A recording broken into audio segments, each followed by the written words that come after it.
What are the best rogue decks in Yu-Gi-Oh right now? With YCS Houston right around the corner, players want to figure out what are those strong rogue Yu-Gi-Oh decks, whether if you want to be prepared for them or if you want to use them to beat the best decks in the game. There's something so satisfying about playing a rogue Yu-Gi-Oh deck. The skill, the effort, and more importantly, being able to bounce some of the best decks in the game is probably one of the best feelings ever. In case you guys didn't know who I am, hi, I'm TheCaliEffect, and every single Yu-Gi-Oh accomplishment I've had has been simply with a rogue Yu-Gi-Oh deck. Today, we're going to be talking about in this format what is the best of the best and why you should consider playing these particular rogue Yu-Gi-Oh decks or prepare for them. Let's go ahead and jump on in. What's going on with y'all? Big dog, and it is an amazing day for Yu-Gi-Oh! I hope that your day phenomenal. But if it isn't, don't let what happened at the beginning of your day ruin the rest of your day. The criteria for this Yu-Gi-Oh! Rogue tier list is simple. Since YCS Houston is right around the corner, these strategies are going to be based on how powerful they are against the best decks in Yu-Gi-Oh! If you go ahead and check out the top 5 meta decks this format, I explained in detail why the best decks in Yu-Gi-Oh! Are not only Yugioh and Malice, which is pretty obvious, but why statistically Blue Eyes and Mermel are thriving in this format, and also why Odion is a deck you need to look out for.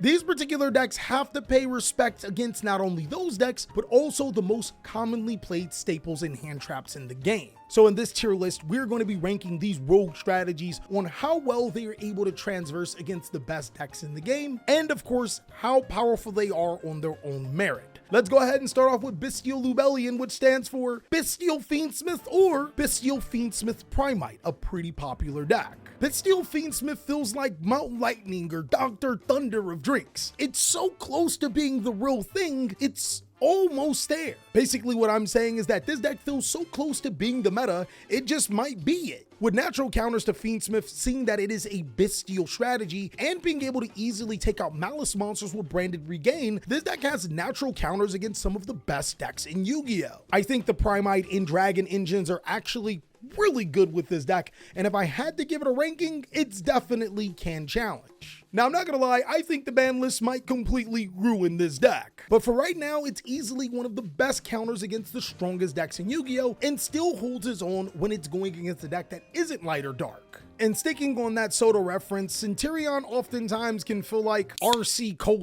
Did you guys know RC Cola is actually a name brand? Who drinks that? Here comes the people in the comments.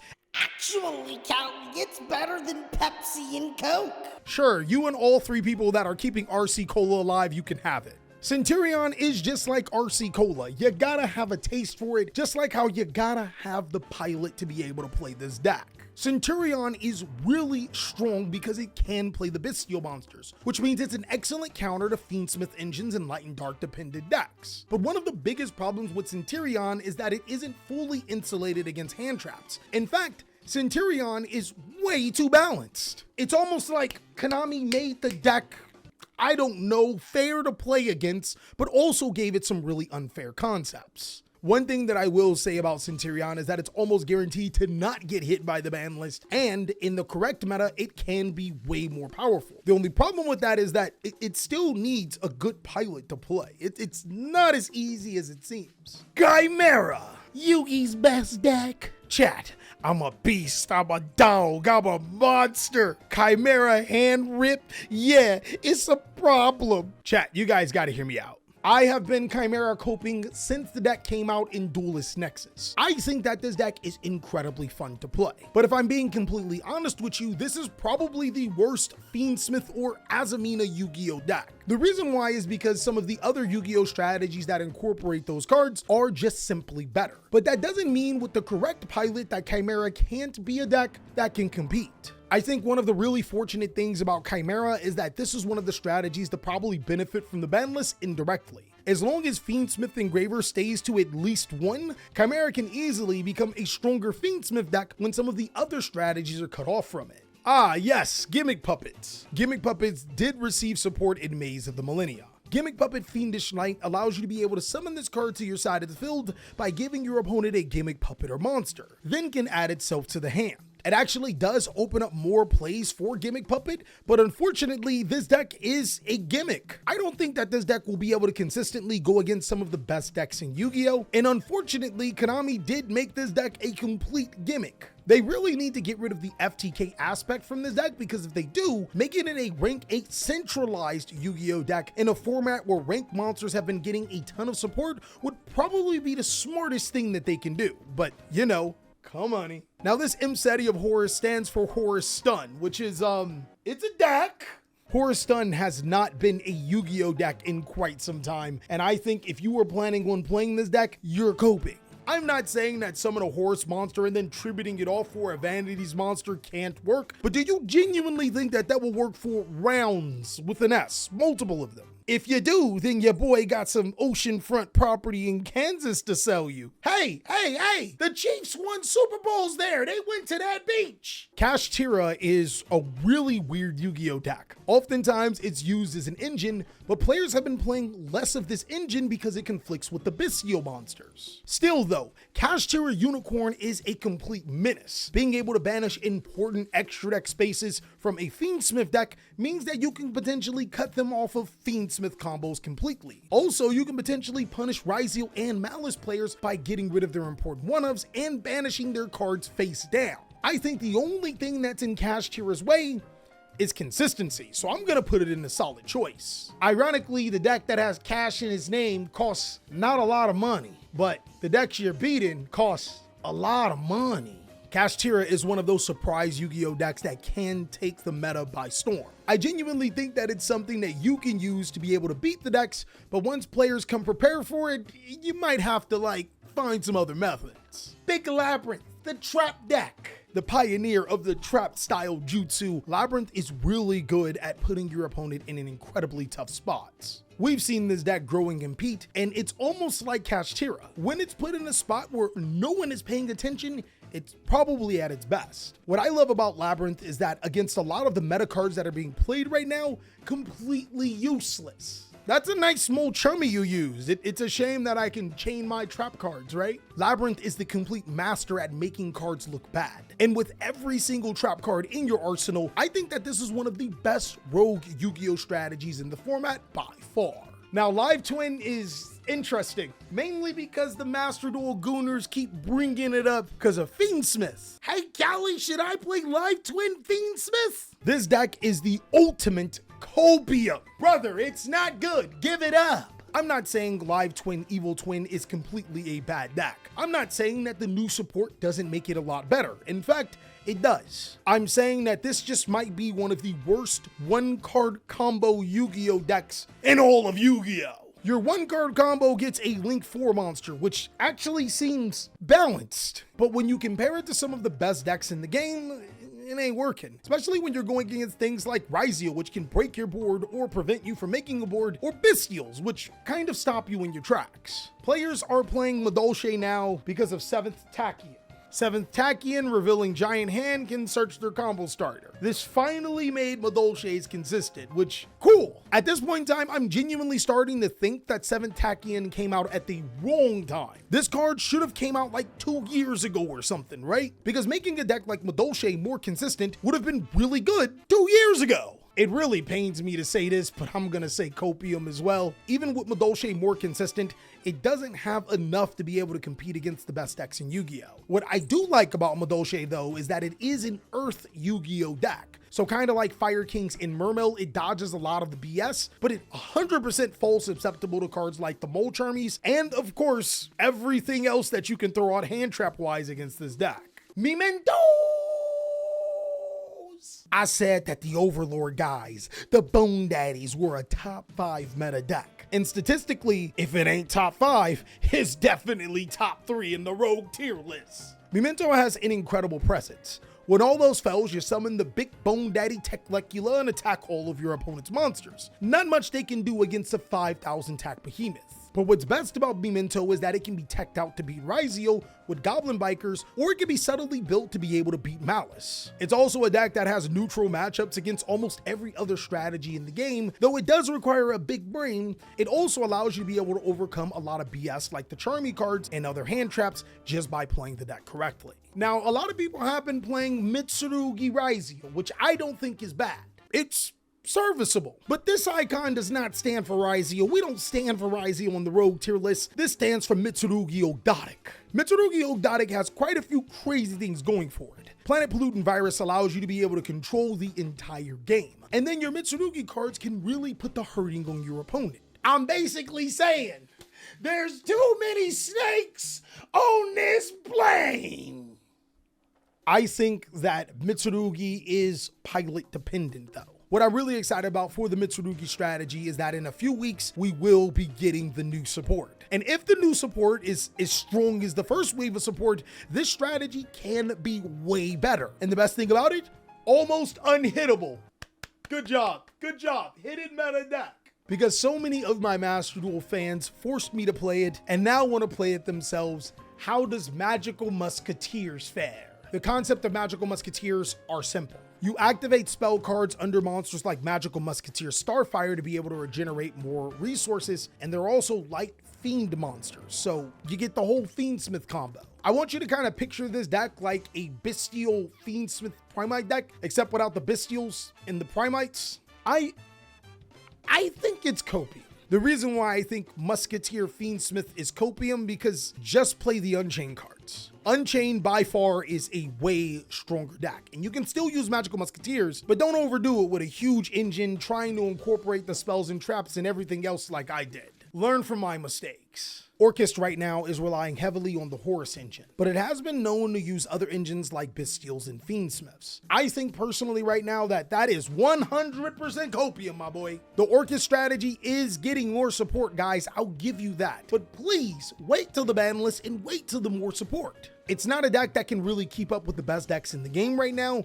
and it being a dark-based Yu-Gi-Oh deck is not going to help it, especially since it's graveyard reliant. I would say almost the exact same thing about Phantom Knights, except there's no confirmed support. Shout out to both of the players that actually topped regionals with this deck, because holy, you guys were killing it. To be honest, I really want to put those decks into needs help because they are pretty strong, but I think even if they had more help, super graveyard reliant Yu-Gi-Oh decks are a thing in the past. They are really hard to play, especially if they're light and dark decks. Now, Plants used to be the king of the jungle. Then Molchummy Berulia came out, no problems. Then Molchummy Frolus came out, slight problem.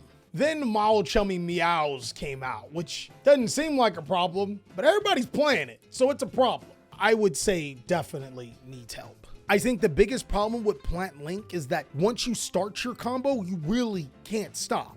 So the bigger the event, the more likely you are to lose the game to a Molcharmy card. What this deck really does need is a mid-range point. The ability to be able to stop when it's hit particularly hard and still be able to survive itself into the next turn so it can continue.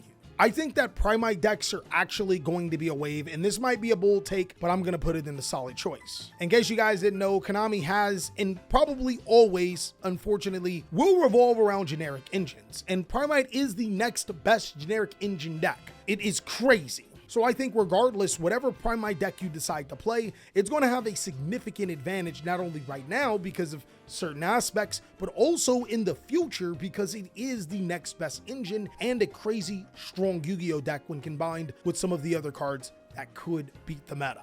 I would put Salamangreat into needs help. Salamangreat is a 2-card combo Yu-Gi-Oh deck, which actually was pretty modernized during 2019. The problem with that is that was 6 years ago, and now there's 1-card combo decks. Salamangreat can keep up with them combo-wise and even play through multiple hand traps, but playing hand traps is the huge problem. Playing enough disruptors to be able to slow down your opponent and keep up with the meta is really hard. So what needs to happen for Salamangreat is the format needs to slow down. Then it'll be a lot stronger deck to have that nib token.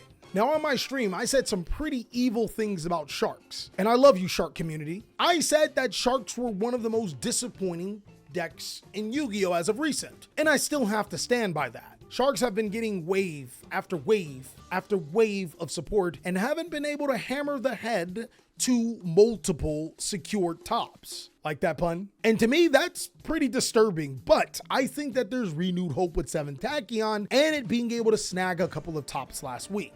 I'm gonna go ahead and put it in pilot dependent. Sharks isn't that deck that we hoped. It's not a meta contender, but it's definitely a deck with the right player I think can be a lot stronger. As long as you don't flip to the dark side and play Shark Ryzeal. You're probably gonna flip to the dark side and play Shark Ryzeal, aren't you? All right, man, that makes sense. Spright is also a deck that seems really good. And I think one of the better ways to play Spright is Spright Fiendsmith, because your Fiendsmith line can actually pivot into Spright. But the problem with that is that that's one of the worst Fiendsmith decks you can play. I mean, hell, I was just talking about RC Cola in this video, and it's really weird that we live in a time where I would say that Spright is worse than it. Spright isn't a terrible Yu-Gi-Oh deck, it's just not powerful enough. I think that this is one of those decks that just needs the correct ban list in place to put it back into the meta. Tachyon is kind of crazy. All right, big dog, so hear me out. I think that Tachyon is a good going second deck. It can actually OTK like Tenpai Dragon, except you have to spend an arm and a leg for 7 Tachyons. To be fair though, those 7 Tachyons can be used for a lot of decks, so I guess it's a pass. I also want to be very clear that this does not stand for Galaxy Tachyon. This is literally the Dragon Bystial Tachyon deck that players have been brewing. I would say that this Tachyon deck is pilot dependent, and that's a stretch. So the deck is a lot more consistent thanks to Maze of the Masters. But it's at that stage where it's like, you have to show me something. Right now, it probably should be and needs help, but I'm going to give it a little bit of the benefit of the doubt just for it to prove itself before I give a full detail analysis. People are saying Thunder Dragons are good because of Bystials. Man, you guys are coping. Okay, look. If Appaloosa Bowl of the Goddess came off the ban list, and we found a way to consistently search Battery Man Solar, you might be cooking. But until then, big dog, you can just Thunder Dragon Colossus yourself into some more copium. This deck is not good enough. To be honest, I actually do feel bad for putting Madolche here because I think Madolche is better than all of these decks, easily. So hey, Madolche, you're still my dog. My bad about those things. You're better than copium because man, those decks, ooh. At least Madolche can go against like Bystials and be a lot better and can play Shifter, which means it can play around Shifter. I think that the Unchained version with Magical Musketeers in Fiendsmith is a pilot-dependent Yu-Gi-Oh deck. Incredibly hard to play, but man, it is so rewarding. It's good at being able to break boards and can play through most hand traps. Just pray not to get Molcharmied. We had a replay where players were playing Vaalmonica, Blue Eyes, Fiendsmith. Oh my god. The reason is because Vaalmonica Seltrice is a spellcaster, so it can line you into your Blue Eyes cards, and the Vaalmonica monsters are light fiends, so you can line yourself into Fiendsmith combo. It's not real. It's almost as bad as my boy Sean talking about Vaalmonica Exosister. Shout out to you, Sean, and do not try Vaalmonica Blue Eyes Fiendsmith. Works in Master Duel, I wouldn't say too much in the TCG. I think Ryzeal is a really skilled Yu-Gi-Oh deck. So even if it did have all of the support that a deck like Centurion got, it still would be a strategy that would probably need help, pilot dependent at very best. The best thing about this deck is that it can play Bystials, isn't graveyard or extra deck reliant, meaning that the better board breakers can be played here, meaning that the deck does have a shot against the meta Yu-Gi-Oh strategies. It just unfortunately is not strong enough. Like, the strength gets tested with this deck. White Forest is probably a solid choice Yu-Gi-Oh deck. It's been slipping as of recent, but the power of the deck is still there. I would say ABCXYZ is, yeah, this is definitely copium. And if I had to rank these in order, it would definitely go something like this, maybe? ABCXYZ isn't terrible, just more inconsistent and requires you to play more bricks, which, why did we need that? And the reward for playing those bricks doesn't outweigh the cost. Lastly is Yubel. I would probably put Yubel in Can Challenge, but it has been slipping as of recent. I'm gonna put it in the solid choice. I think that any of the 2 rows right here can top a YCS easily. I think that this middle row, these strategies won't be topping a YCS, but they could 100% top or win a regional. These other strategies down below, you actually won't believe it. I think that this low row can actually still top a regional, and I think that these decks can actually still be pretty decent in locals, especially during the time that the YCS is happening and all of the good players are somewhere else. In essence, what I'm trying to say is that I don't think that any of these Yu-Gi-Oh decks are bad per se. But when it comes to ease of beating some of the best decks in Yu-Gi-Oh, then here we are. Of course, if you have any other thoughts, concerns, or maybe even any strategies that you think that I missed, go ahead and let me know down below in the comment section. Until then, big dog, make sure to check out these other videos so I can catch you on the next one.